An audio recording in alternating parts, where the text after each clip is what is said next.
On the evening of September the 11th, 2001, the FBI were called in to Logan Airport in Boston to examine 2 check-in bags. The bags had missed their flight, an American Airlines Boeing 767 bound for Los Angeles.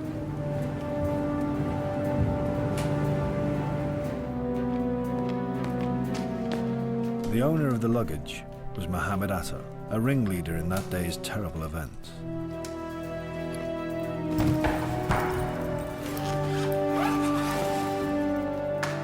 Inside one of his bags, the FBI made an extraordinary discovery. Along with flight training videos and a small copy of the Quran, they found a 5-page document, handwritten in Arabic. It was a kind of hijacker's manual and contained a justification for the attack, written by those who orchestrated it. Purify your soul from all unclean things. Completely forget something called this world. Afterwards begins the happy life. Among the hijacker's victims on that bright, warm September morning were the passengers and crew of American Airlines Flight 11, the first of the 4 planes to crash that day.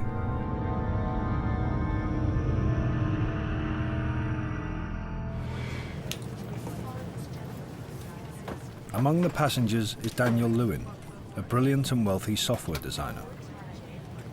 He grew up in America, but moved to Israel with his family when he was 14. By his early 20s, he became a captain in Israel's elite counter-terrorism force. Champagne orange juice, sir? Champagne. There you go. He is seated directly in front of one of the hijackers, Satam el-Sakami.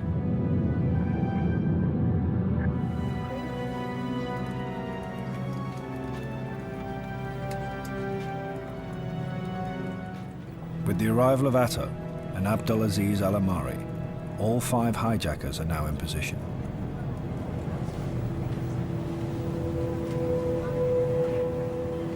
In the front passenger row of the aircraft are the brothers Walid and Wael al-Sheri. Walid has a clear view of the cockpit door.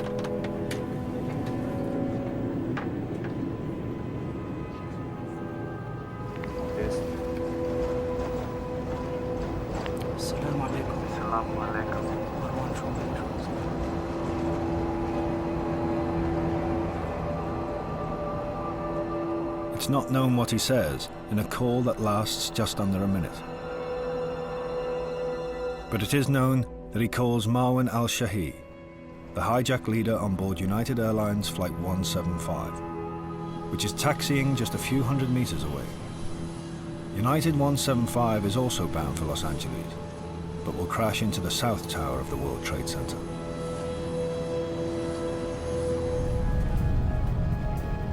Confrontation begins. Strike like champions who do not want to go back to this world. Shout Allahu Akbar, because this strikes fear in the hearts of the non-believers.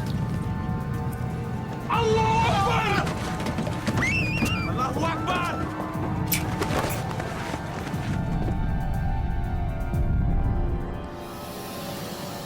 A mace or mustard gas is sprayed into the forward passenger cabins.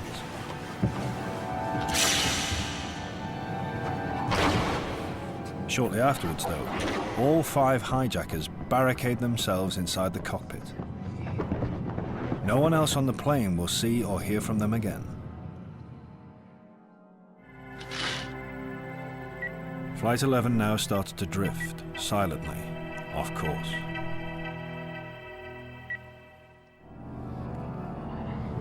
The passenger, Daniel Lewin, I think, was attacked for one of 2 reasons. Al-Sakami was sitting right behind him, and it just could have been that Daniel Lewin was right in reach and in range of any one of the terrorists that decided to use him as an example for the other passengers, or Daniel Lewin decided to take action and intervene. Ma'am, what state are you in? We're well, We just left Boston. We're up in the air.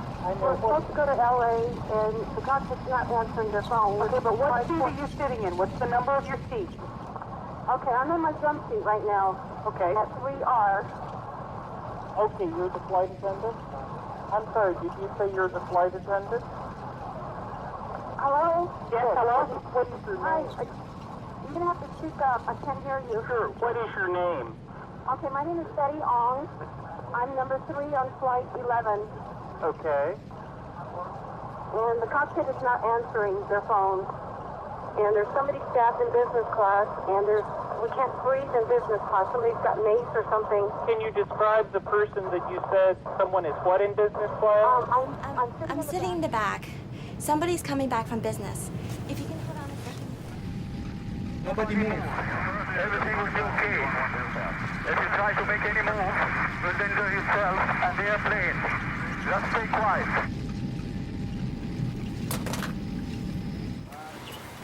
We gotta make some calls. I'm on it. Boston controllers notify their chain of command that they believe Flight 11 has been hijacked. All right, Boston Center, Team U. We have a problem here. We have a hijacked aircraft headed towards New York, and we need you guys we need someone to scramble some F-16s or something up there to help us out. Is this real world or exercise? No, this is not an exercise manifest. The hijackers execute yet another terrifying maneuver, a steep and barely controlled dive. I see the water. I see the buildings. I see buildings. We're low. We're far too low.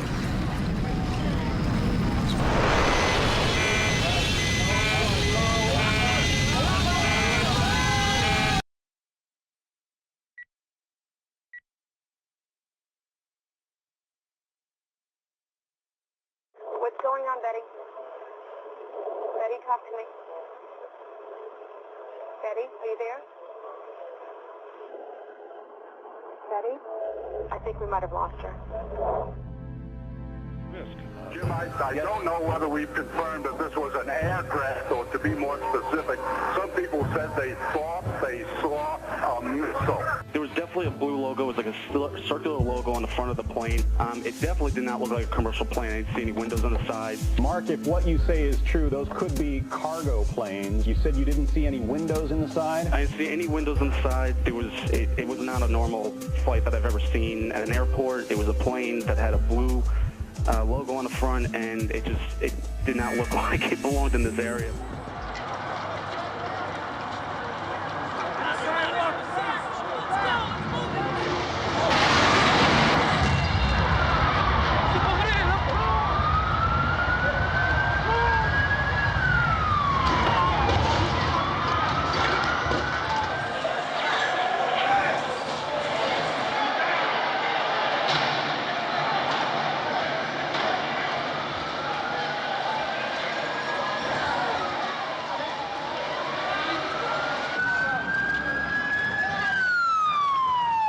Both towers of the World Trade Center have been hit by aircraft. Both are in flames. Both suffered explosions.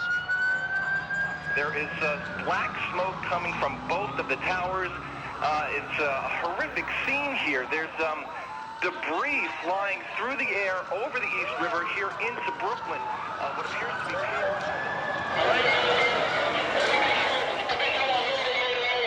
Mayday.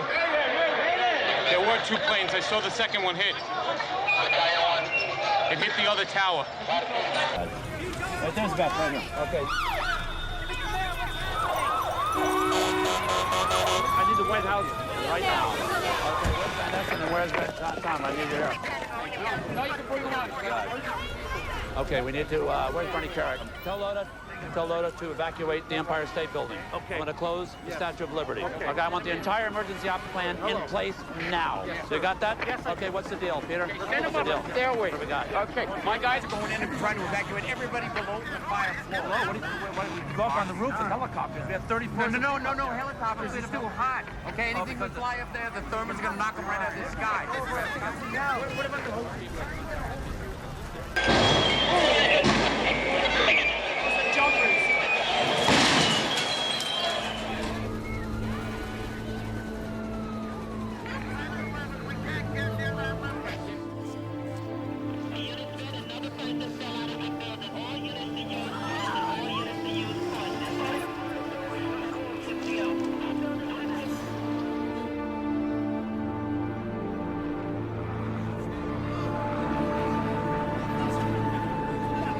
to the Berkeley Street Airport. Okay, here we go. Who is it, Chris? Hennig?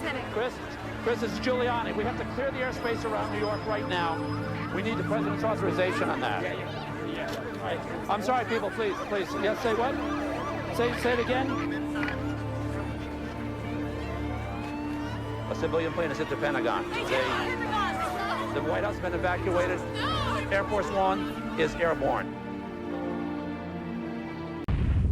9:38, Arlington, Virginia. Hani Hanyor allegedly executes a 330-degree turn at 530 miles per hour, descending 7,000 feet in 2.5 minutes to crash American Airlines Flight 77 into the ground floor of the Pentagon. Its final approach took it directly across Interstate 395.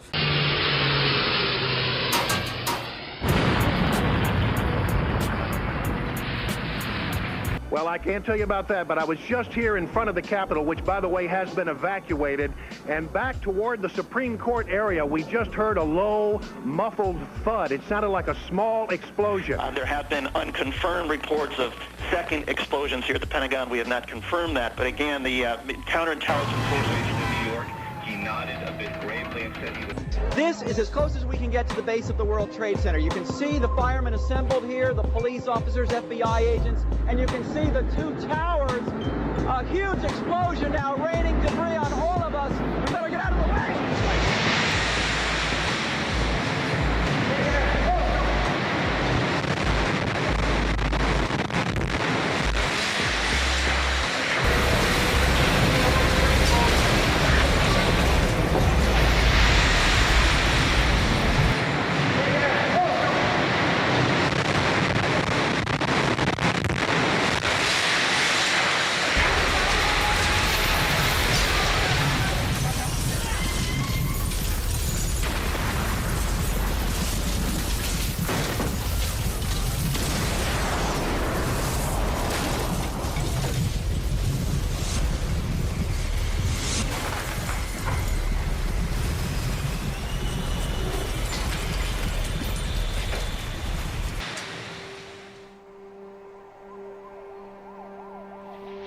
A situation that started bad just gets worse and worse and worse.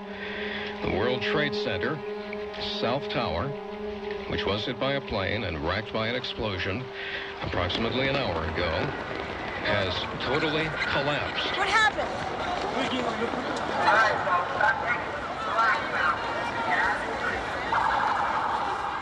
If you're just joining us this morning, you're in for a horrific surprise. The scene here is just one right out of one of the movies you would see in Hollywood. People walking around with cell phones in tears, holding their heads, looking up at what's left of the World Trade Center and just shaking their heads in disbelief. Out on the street, everyone knew what just happened. The South Tower was gone.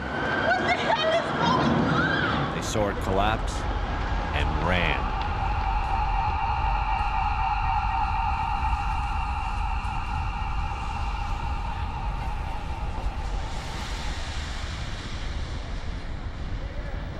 I waited.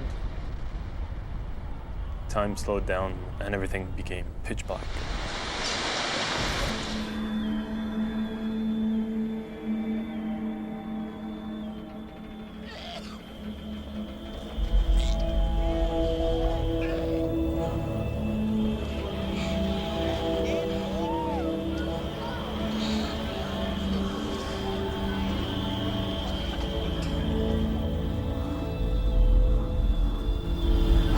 Bastards done to my city. Get yourself accounted for with Chief Dory down at staging. Let's move. Come on, officers. Basically, everybody was standing right in the shadow of Tower 1. It was 10:28 in the morning. And then comes that sound again.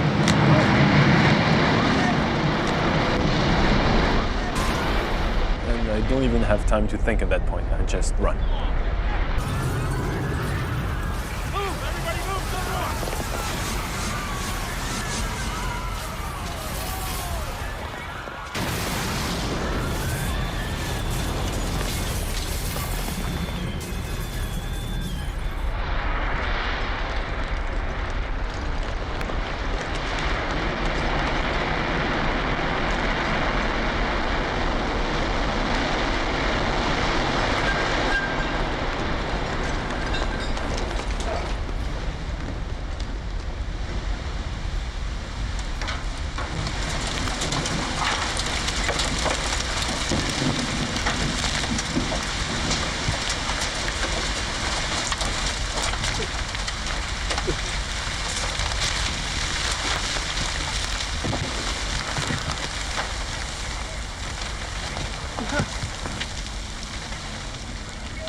and it's dead silence.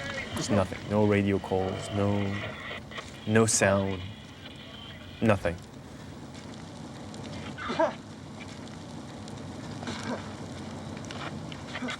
And I feel the person who was on top of me get up.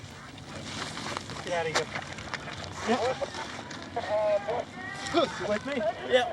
And I recognize it's Chief Pfeiffer's voice. And I just realized it's just, you know, it jumped on top of me to protect me from all this.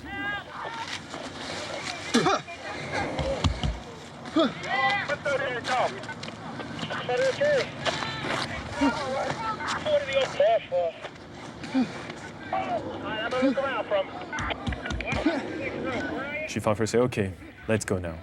And we get up. The dust starts to clear because the wind was blowing in the opposite direction.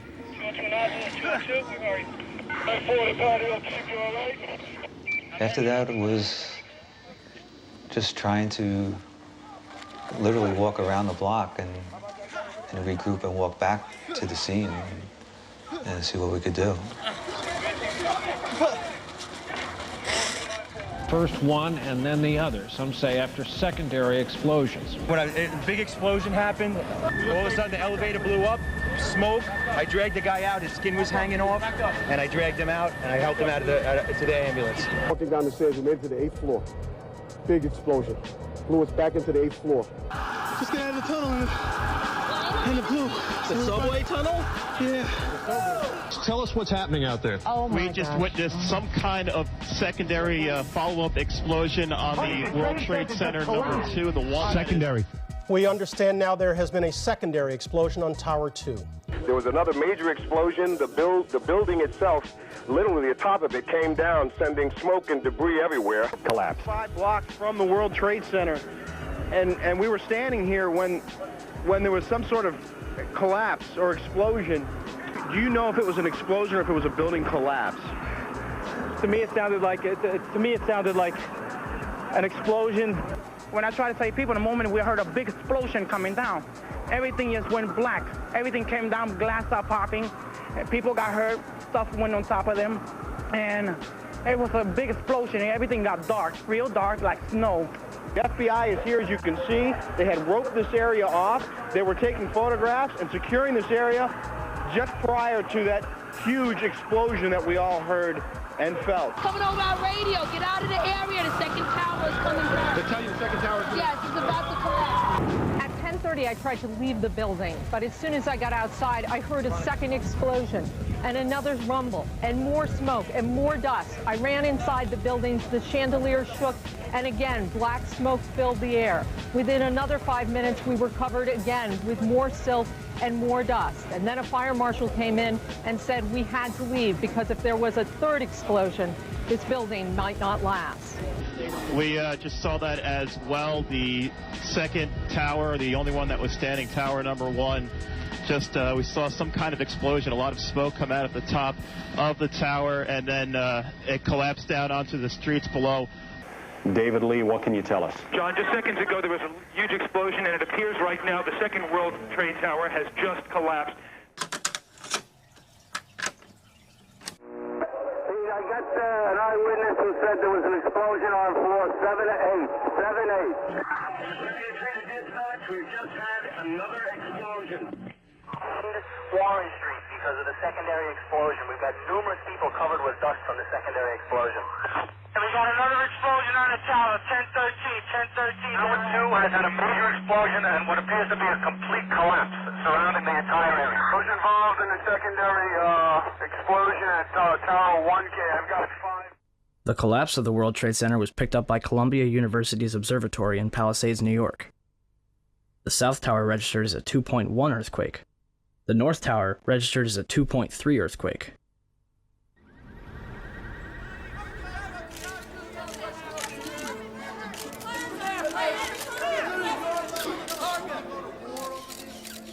We've been hit. Hit hard. How hard, we don't yet know. The loss of life is greater than any of us can possibly bear.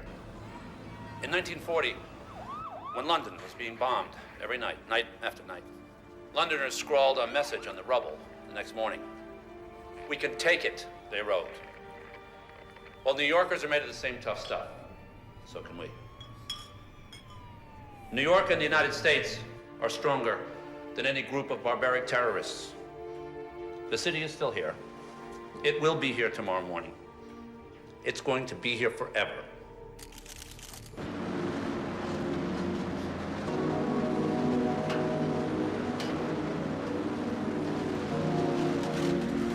Each day we found something. You'd come up with things like a bullet or a bent quarter, little teddy bear, shoes, just things that you knew that there was people around. There were times we didn't find full torsos, but there was always body parts being found, one way or another. Somebody would find something.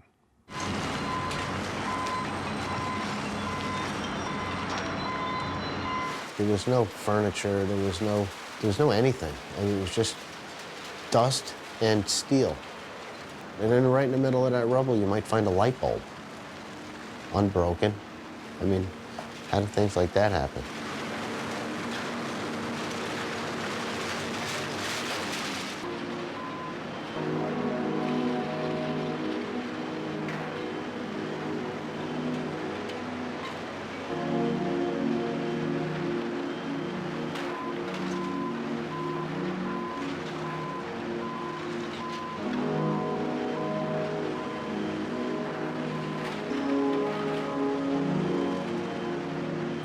I mean, it was just total destruction, like as far as you could see. This was just left you in awe. It looked like some war zone. The television didn't show near the devastation that it was. You had to be there to understand how bad it was. It was just unbelievable. You were panicked. You wanted to get people out. You weren't strong enough. It wasn't humanly possible to lift some of these beams. And as time went on, we started to come to the realization that there wasn't anybody going to come out alive. It's very frustrating not to be able to tell the terrorists how I feel. How dare you take my husband away from us? Why? What purpose did it serve? What good came from it?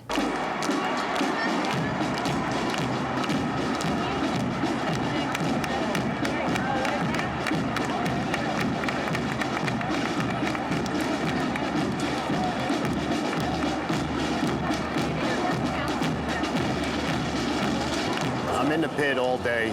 You know, lately we've been putting in a lot of extra hours. Last night I got about maybe 4 hours sleep, but I'm right back here again. This is a little change of pace. Maybe this will snap me out of it for a little while, but we'll do the parade, then we'll get back in the pit and see what's happening there. This list is a list of all the fallen brothers. Guys signing in to march. So I'm marching for my brother, and another guy's marching for his brother, and so on.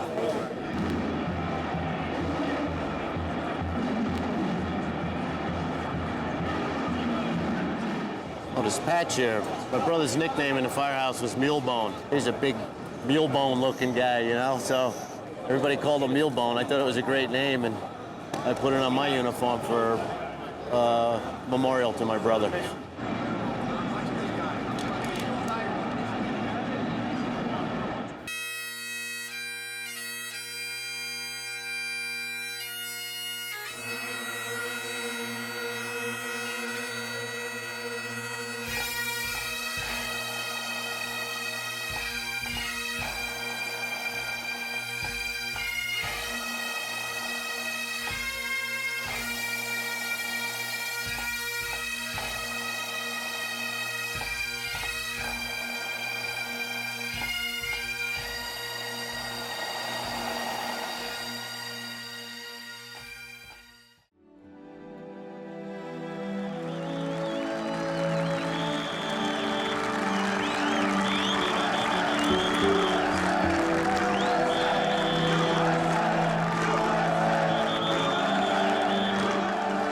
It was the end of the last structural piece of steel for one of the towers. There was a lot of emotion drawn to this particular piece of steel. Pictures being displayed, names being written on it. I come to realize that it meant a lot to a lot of people.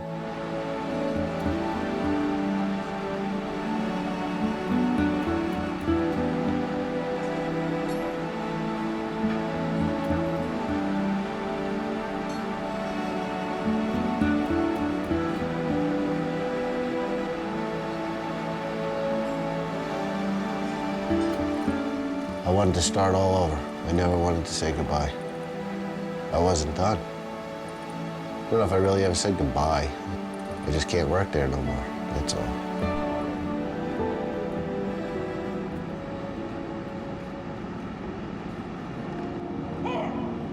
September 11th has ripped part of my heart out. Maybe time will heal all that someday. Maybe not. I don't think so. I'm gonna say goodbye to this place. I got a feeling it's gonna hurt a lot. Did a lot of work down there and found a lot of people. Never found my brother.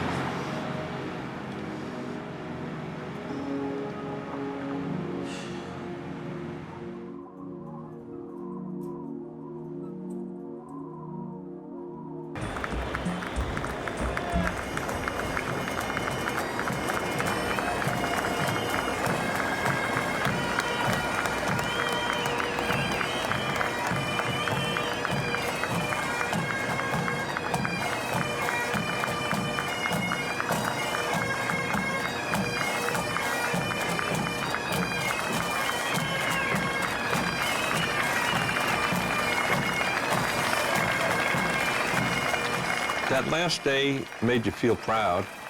It was this huge roar and cheer from all our supporters. It made you feel good that all your work you did was at least worthwhile.